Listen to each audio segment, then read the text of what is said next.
কানিচুকি বাজারে ওনার একটা দোকান আছে। উনি আমাদের কৈলাসহর লিও ক্লাবের মেম্বার। ওনার গত জুলাই মাসে 29শে জুলাই নিলামবাজারে ওনার একটি উনি বাইকে করে শিলচর যাওয়ার পথে একটা মর্মান্তিক পথ দুর্ঘটনায় পতিত হয়েছিলেন।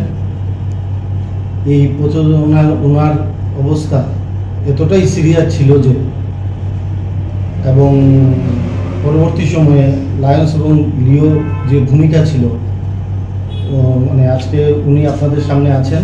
উনি আমাদের সম্রাট, লিও সম্রাট। ওনার মাতাও আজকে আমাদের এখানে উপস্থিত আছেন।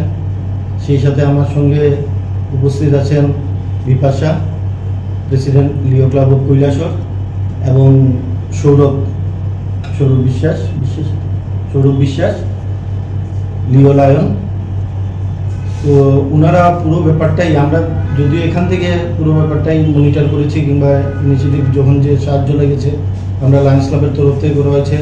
ওনারা ব্যক্তিগতভাবে খবর পেয়ে এখানে পৌঁছেছিলেন এবং ওনারা গুয়াহাটিও গিয়েছেন।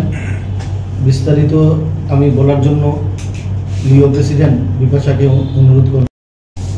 গত 29শে জুলাই আমাদের লিও ক্লাব অফ কৈলাসহরেরই দুজন সদস্য, লিও সম্রাট দে এবং লিও নীলাঞ্জন দাস, করিমগঞ্জের নিলামবাজার এরিয়ায় একটি ভয়াবহ দুর্ঘটনার মুখোমুখি হয় এবং দীর্ঘ 1.5 মাস ট্রিটমেন্ট ও রিকভারি জার্নির পর আমাদের সম্রাট প্রত্যেকটা মানুষের প্রার্থনা, শুভকামনা ও সহযোগিতায় আজ আমাদের মধ্যে উপস্থিত হয়েছে। আমি আজ আপনাদের মাধ্যমে প্রত্যেকটা মানুষ যারাও রিকভারির জন্য প্রার্থনা করেছে, সাহায্য করেছে, সকলের প্রতি আমার কৃতজ্ঞতা জ্ঞাপন করছি।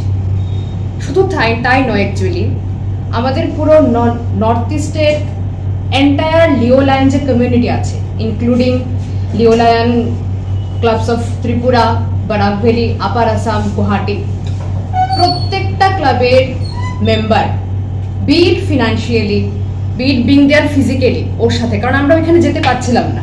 আমাদের পক্ষে এইখান থেকে যতটুকু পসিবল হচ্ছিল সেটা হচ্ছে শুধু জানতে পারছিলাম কি হচ্ছিল ওর সাথে, কিন্তু ওরা ওই জায়গায় থেকে ওর পুরো ট্রিটমেন্টের প্রসেসটাকে স্মুথলি নিয়ে গেছে এবং আমি সত্যি আমার ওদের প্রতি স্পেশাল থ্যাঙ্কস, ওকে এইভাবে সাহায্য করার জন্য, ওর পাশে এইভাবে দাঁড়ানোর জন্য। এটা প্রমাণ করে দিয়েছে যে লিও ক্লাব এবং লায়ন্স ক্লাব শুধুমাত্র একটা এনজিও নয়, আমরা একটা পরিবার। কারণ ওকে ওরা যেভাবে সাহায্য করেছে এটা কিন্তু একমাত্র নিজের পরিবারের সদস্যদের জন্যই মানুষ করতে পারে, যখন আমরা কাউকে নিজের বলে ভাবতে পারি। তাই আমার সকলের কাছে একটা আবেদন থাকবে, যারাই আজকে এই ব্যাপারটা দেখছো, সবাইকে আমি রিকোয়েস্ট করব, তোমরা লিও ক্লাব হোক বা লায়ন্স ক্লাব হোক, আমাদের এই অর্গানাইজেশনে যোগদান করো, যাতে আমরা সমাজের প্রত্যেকটা কোনায় কোনায় সাহায্যের হাত পৌঁছে দিতে পারি। আমি লিও লায়ন সৌরভ বিশ্বাস। আজকের যে প্রেস কনফারেন্স, আমরা মেইনলি এই প্রেস কনফারেন্সটা আয়োজন করছি লিও এবং লায়ন্স ক্লাবের যত মেম্বাররা আছেন যারা আমাদের সাহায্য করেছেন, সবাইকে আমরা থ্যাংক ইউ জানানোর জন্য এই প্রেস কনফারেন্সটা মেইনলি অর্গানাইজ করেছি। তো আসল ঘটনাটা যেটা হয়েছিল সেটা হচ্ছে 29 তারিখে যে সম্রাটের যে অ্যাক্সিডেন্টটা হয় নিলামবাজারে, এই অ্যাক্সিডেন্ট হওয়ার পর থেকে গুয়াহাটি অবধি টোটাল ট্রিটমেন্ট চলাকালীন অবস্থায় লিও এবং লায়ন্সের মেম্বাররা ফিজিক্যালি, ফাইন্যান্সিয়ালি, মরালি আমাদের যে সাহায্য করেছেন, সেই সাহায্যের জন্য আমরা লিও ক্লাব এবং লায়ন্স ক্লাবের পক্ষ থেকে সব লিও মেম্বারকে এবং সব লায়ন্স মেম্বারকে অসংখ্য ধন্যবাদ জানাই। এবং এই যে ঘটনাটা আমাদের সাথে ঘটেছে, এই ঘটনাটা হয়তো বা কারোর সাথে না, কিন্তু এই ঘটনাটা একদমই ভালো না, কিন্তু এই ঘটনা একটা জিনিস প্রমাণিত হয়েছে যে মানুষ মানুষের জন্য। আমরা একজন মেম্বারের জন্য টোটাল নর্থ ইস্টের প্রত্যেকটা মেম্বার, অলমোস্ট লাইক 600 মেম্বার আমাদের টোটাল লিও ক্লাবের মেম্বার আছে, সব মেম্বাররা ফিজিক্যালি হোক বা ফাইন্যান্সিয়ালি হোক সম্রাটকে সাহায্য করেছে।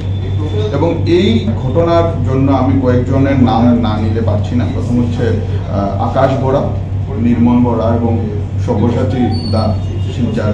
সব্যসাচী দা তো আমরা সম্রাটের মা পৌঁছার আগে শিলচার ওর জন্য যে অপারেশন হচ্ছিল, ইনিশিয়াল যে ফার্স্ট এড ট্রিটমেন্ট, আমরা পৌঁছার আগে সব্যসাচীরা ওইখানে দাঁড়িয়ে ইয়েটা অপারেশনটা কমপ্লিট করে ফেলেছিলেন। তো আমি বলতে চাই এই ইয়ং জেনারেশন বা নতুন প্রজন্মকে আপনারা এমন ধরনের অর্গানাইজেশনের সাথে যুক্ত হন এবং বিভিন্ন রকমের যে সামাজিক কল্যাণমূলক কাজগুলো আছে সবগুলোতে আপনারা পার্টিসিপেট করুন। নমস্কার সবাইকে।